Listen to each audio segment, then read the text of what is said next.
Friend, स्वागत है आप लोगों का फिर से एक नई वीडियो में। और आज हम आप लोगों के सामने मैथ का बहुत ही बेहतरीन टॉपिक सर्कल लेकर आए हुए हैं। सर्कल को हम हिंदी में वृत्त कहते हैं। क्या कहते हैं? वृत्त कहते हैं। अब वृत्त के अलग अलग भागों के बारे में आज जानने वाले हैं। जैसे वृत्त किसे कहते हैं, परिधि किसे कहते हैं, केंद्र किसे कहते हैं, त्रिज्या किसे कहते हैं, व्यास किसे कहते हैं, जीवा किसे कहते हैं, वृत्त चाप, व्यास और त्रिज्या में क्या संबंध है, त्रिज्यखंड किसे कहते हैं, दीर्घ और लघु वृत्तखंड, वृत्त का तल। आज हम इन सभी भागों का परिभाषा सहित जानने वाले हैं। आप इस वीडियो के अंत तक बने रहिएगा, आपको वृत्त का बेसिक भाग आज क्लियर हो जाने वाला है। सबसे पहले वृत्त के बारे में समझते हैं। देखिए, वृत्त का जैसे माइंड में आता है, मतलब गोल आकार माइंड में चलता है। क्या चलता है? गोल आकार। जैसे क्या हो गया, चूड़ी हो गया, गाड़ी का पहिया हो गया, घड़ी का डाला हो गया, इस तरफ माइंड में मेरा चलता है कि गोल आकार। क्या चलता है? गोल आकार। तो वृत्त के बारे में समझते हैं कि वृत्त किसे कहते हैं। अंग्रेजी में इसको क्या कहते हैं? सर्कल बोलेंगे। एक नियत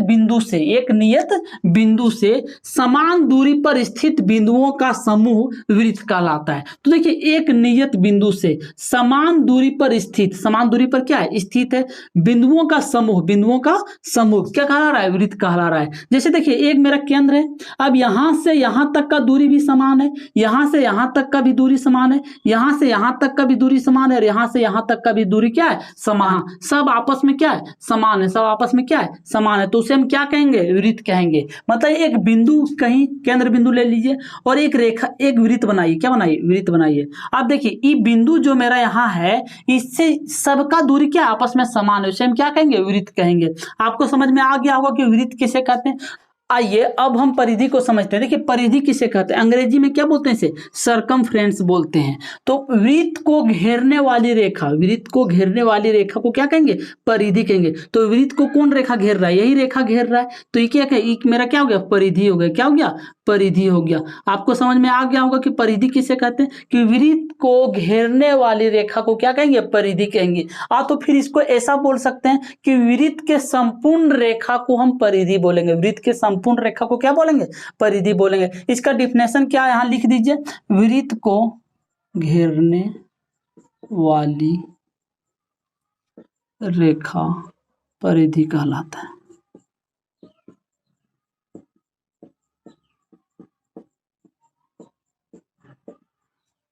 देखिए, हम इसका डिफिनेशन लिख दिया कि वृत्त को घेरने वाली रेखा को क्या कहेंगे? परिधि कहेंगे। मेरा ये वृत्त हो गया, ये रेखा जो हो गया, ये मेरा परिधि कहलाएगा। क्या कहलाएगा? सर्कमफ्रेंस कहलाएगा। आइए अब हम केंद्र के बारे में समझते हैं कि केंद्र किसे कहते हैं। देखिए, केंद्र को हम अंग्रेजी में सेंटर बोलते हैं। क्या बोलते हैं? सेंटर। तो हम जानते हैं कि ये वृत्त हो गया, ये बीचों बीच जो बिंदु है, इसी को हम केंद्र बोलेंगे। क्या बोलेंगे? केंद्र बोलेंगे। आपको यहाँ लिख देते हैं कि वृत्त के मध्य स्थित वह भाग, तो वृत्त के मध्य स्थित वह भाग जहां से वृत्त की परिधि समान दूरी पर होती है। तो देखिए, ये मेरा क्या हो गया? वृत्त के स्थित मध्य भाग हो गया। तो यहां से परिधि क्या हो रहा है? समान दूरी पर हो रहा है। सब समान दूरी पर, उसे हम क्या कहेंगे? केंद्र कहेंगे। आपको समझ में आ गया होगा कि केंद्र किसे कहते हैं। अब हम रेडियस के बारे में समझते हैं। त्रिज्या किसे कहते हैं? तो त्रिज्या किसे कहते हैं? देखिए, केंद्र से परिधि तक का दूरी को, केंद्र से परिधि तक की दूरी को क्या कहेंगे? त्रिज्या बोलेंगे। इसको हम आर बोलेंगे। तो केंद्र ये हो गया, परिधि मेरा क्या हो गया? यहाँ हो गया। तो यहां से यहां तक की दूरी को क्या बोलेंगे? त्रिज्या बोलेंगे। आप कहिएगा सर कि यहां से यहां तक का भी दूरी को त्रिज्या बोलेंगे? हाँ। यहां से यहां तक की दूरी को भी त्रिज्या बोलेंगे? हाँ। यहां से यहां तक का भी दूरी को हम क्या बोलेंगे? त्रिज्या बोलेंगे। यहां से यहां तक का दूरी को भी त्रिज्या बोलेंगे। लेकिन अगर यहां से इन पूरे दोनों रेखा को, अगर यहां ये रेखा और इस रेखा को मिला देंगे तो ये मेरा व्यास बन जाएगा। क्या बन जाएगा? व्यास। तो अभी हम त्रिज्या के बारे में समझ रहे हैं। तो त्रिज्या किसे कहेंगे? कि केंद्र से परिधि तक की दूरी को हम क्या बोलेंगे? त्रिज्या बोलेंगे। आपको समझ में आ गया होगा कि त्रिज्या किसे कहेंगे। अब त्रिज्या का डिफिनेशन लिख दीजिए कि केंद्र से परिधि दूरी को त्रिज्या कहा जाता है। तो हम आपको पहले ही बता चुके, केंद्र से परिधि तक का दूरी को क्या कहा जाता है? त्रिज्या कहा जाता है। लेकिन देखिए, एक वृत्त में अनेक त्रिज्याएं हो सकती है। जैसे एक वृत्त हो गया, ये मेरा केंद्र हो गया, तो केंद्र से परिधि तक की दूरी को क्या कहेंगे, त्रिज्या कहेंगे। लेकिन एक वृत्त में अनेक त्रिज्याएं हो सकती देखिए यहाँ से यहाँ एक त्रिज्या बन गया, ये भी एक त्रिज्या बन गया, ये भी एक त्रिज्या बन गया, ये भी त्रिज्या, ये भी त्रिज्या।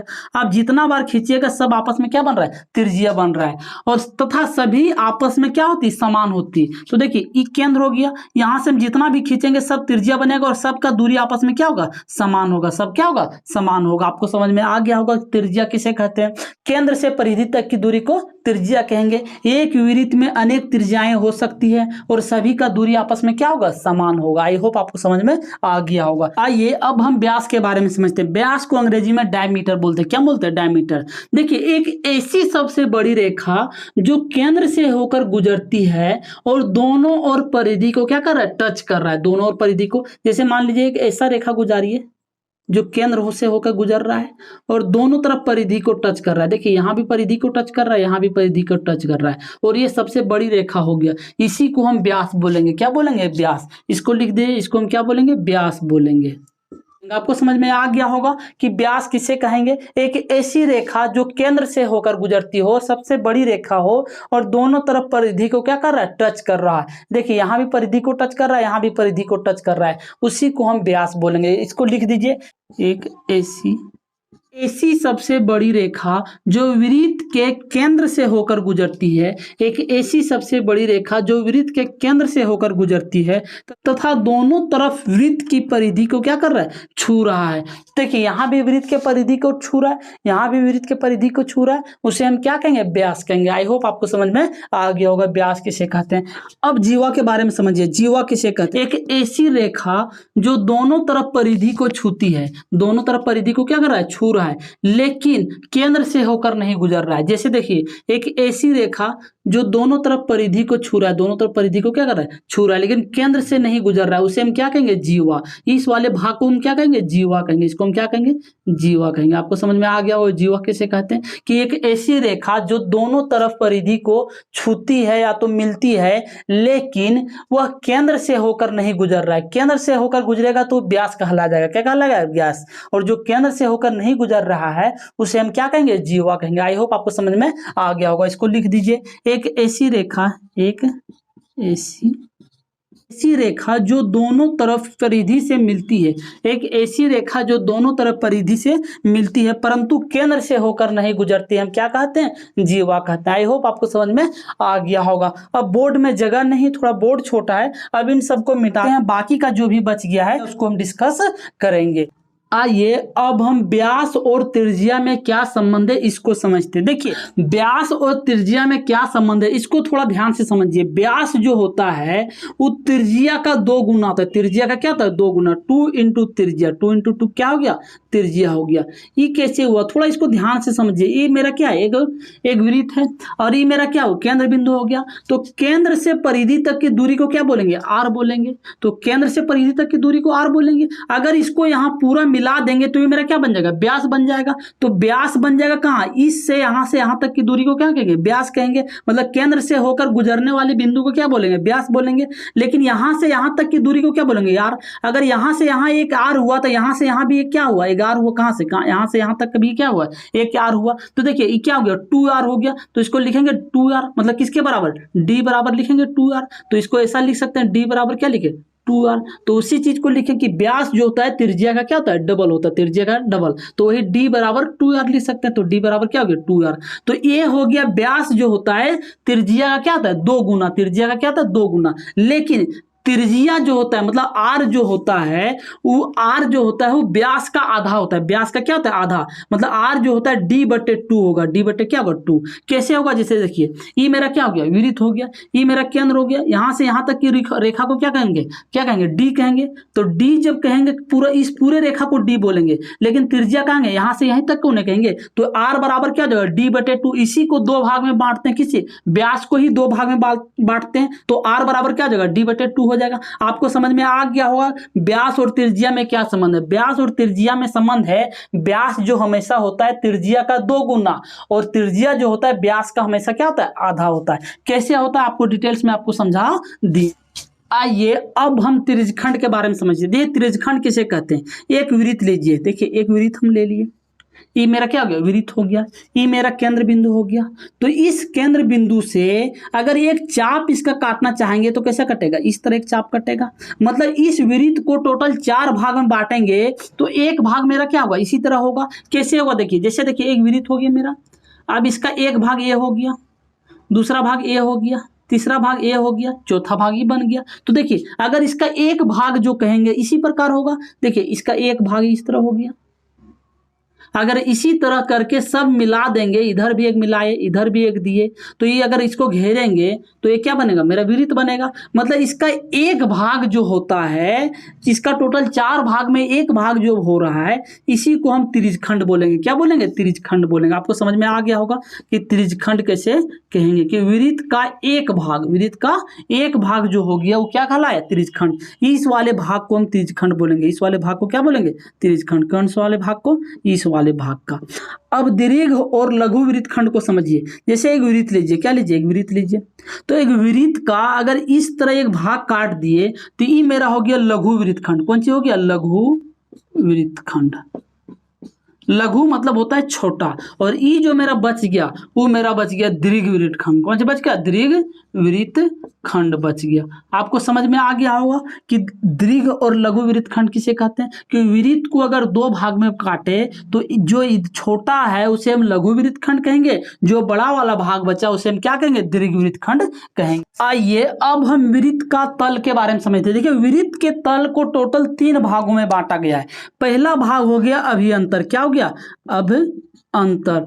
दूसरा भाग हो गया विरित, दूसरा भाग क्या हो गया, विरित। और तीसरा भाग जो हो गया वो हो गया बहिर्भाग। क्या हो गया, बहिर्भाग हो गया।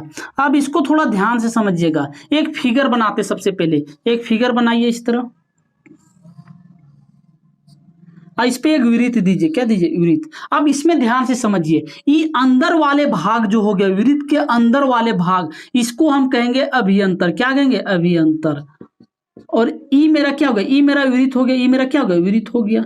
और इस वाले भाग को कहेंगे बहिर्भाग। क्या बोलेंगे, बहिर्भाग बोलेंगे। आपको समझ में आ गया होगा कि तीनों पार्ट विरित का तल जो होता है 3 भाग में बांटा गया है, अभियंतर, विरित और बहिर्भाग। तो बहिर्भाग कौन हो गया, इस वाले भाग को हम कहेंगे बहिर्भाग। इस वाले भाग को क्या बोलेंगे, बहिर्भाग बोलेंगे। और बहिर्भाग पर स्थित है कौन, अभियंतर स्थित है। और ये मेरा क्या हो गया, विरित हो गया। आपको समझ में आ गया। ये एग्जाम में बार बार पूछता है कि बहिर्भाग, विरित और अभियंतर किसे कहते हैं। तो अभियंतर आपको समझ में आ गया, विरित के अंदर वाले भाग को अभियंतर, इस वाले रेखा को, रेखा जो है ये रेखा, और ये मेरा विरित हो गया, क्या हो गया, विरित। और ये बाहर वाला भाग जो बच गया है उसको बोलेंगे बहिर्भाग। क्या बोलेंगे, बहिर्भाग बोलेंगे। आई होप आपको समझ में आ गया होगा कि हम क्या।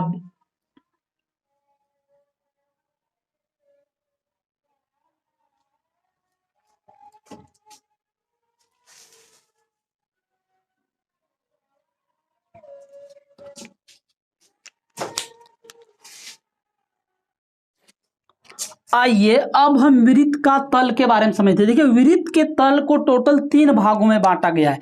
पहला भाग हो गया अभियंतर। क्या हो गया, अभ्यंतर।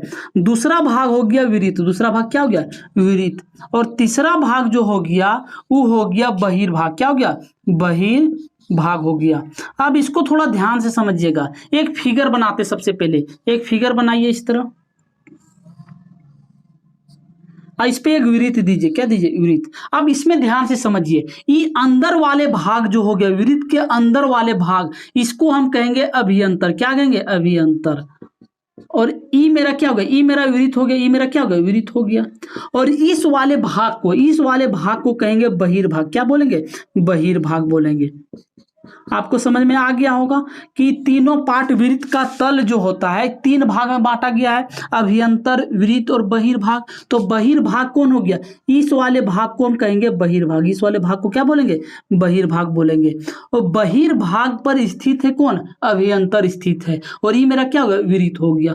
आपको समझ में आ गया। ये एग्जाम में बार बार पूछता है कि बहिर्भाग, विरित और अभियंतर किसे कहते हैं। तो अभियंतर आपको समझ में आ गया, विरित के अंदर वाले भाग को अभियंतर अभ्यंतर, और ये मेरा विरित हो गया, क्या हो गया विरित, और ये बाहर वाला भाग जो बच गया है उसको बोलेंगे बहिर्भाग। क्या बोलेंगे? बहिर्भाग बोलेंगे। आई होप आपको समझ में आ गया होगा कि हम इसमें क्या बताना चाह रहे थे। अब हम कुछ फार्मूला के बारे में जान लेते हैं कि वृत्त का क्षेत्रफल क्या होता है, वृत्त का परिधि बराबर क्या होता है, अर्धवृत्त का क्षेत्रफल क्या होता है। हम कुछ फार्मूला के बारे में जान लेते हैं, इसको पहले सब करते हैं। आइए अब हम इन सभी का फार्मूला बताते हैं कि वृत्त का क्षेत्रफल, जैसे देखिए ये मेरा एक वृत्त है, अगर इसका क्षेत्रफल निकालना है, क्या निकालना है? पूरे भाग का क्षेत्रफल निकालना है, तो इसका फार्मूला हो जाएगा पाई आर स्क्वायर। पाई आर क्या हो जाएगा? स्क्वायर हो जाएगा। अगर वृत्त का परिधि, तो वृत्त का परिधि आपको बता चुके हैं, इस रेखा को क्या कहेंगे? वृत्त का परिधि, इसका फार्मूला होगा 2 पाई आर। उसके बाद अर्धवृत्त का क्षेत्रफल, तो देखिए ये मेरा हो गया वृत्त, मेरा क्या हो गया वृत्त। अब इसको दो भाग में अगर बांट देंगे तो क्या हो गया? अर्धवृत्त हो गया। ये अगर इस भाग को क्या बोलेंगे? अर्धवृत्त बोलेंगे, इस वाले भाग को क्या बोलेंगे? अर्धवृत्त बोलेंगे। तो अर्धवृत्त का क्षेत्रफल क्या होगा? वृत्त का क्षेत्रफल होता है पाई आर स्क्वायर। इस पूरे भाग का क्षेत्रफल क्या होता है? पाई आर स्क्वायर। इसको दो से भागा दे देंगे, क्योंकि दो भाग में कर रहे बांट दे रहे हैं, तो दो भाग में बांट दे रहे तो दो से भागा दे दिए, तो ये हो गया अर्धवृत्त का क्षेत्रफल हो गया। आई होप आपको समझ में आ गया होगा। वृत्त का हम टोटल बेसिक पार्ट आपको क्लियर कर दिए, एक एक करके हम सभी भागों को डिस्कस किए। आई होप आपको समझ में आ गया होगा। वृत्त का हम बेसिक पार्ट को क्लियर कर दिए, हम एक एक भाग को डिटेल्स में चर्चा करके बता दिए कि वृत्त का बेसिक पार्ट में जितना भी क्वेश्चन बनता था इससे आपको बाहर नहीं जाने वाला है। वीडियो कैसा लगा आप कमेंट करके जरूर बताइएगा, दोस्तों के साथ जरूर शेयर कीजिएगा। मिलते हैं नेक्स्ट वीडियो में। Thank you so much. जय हिंद।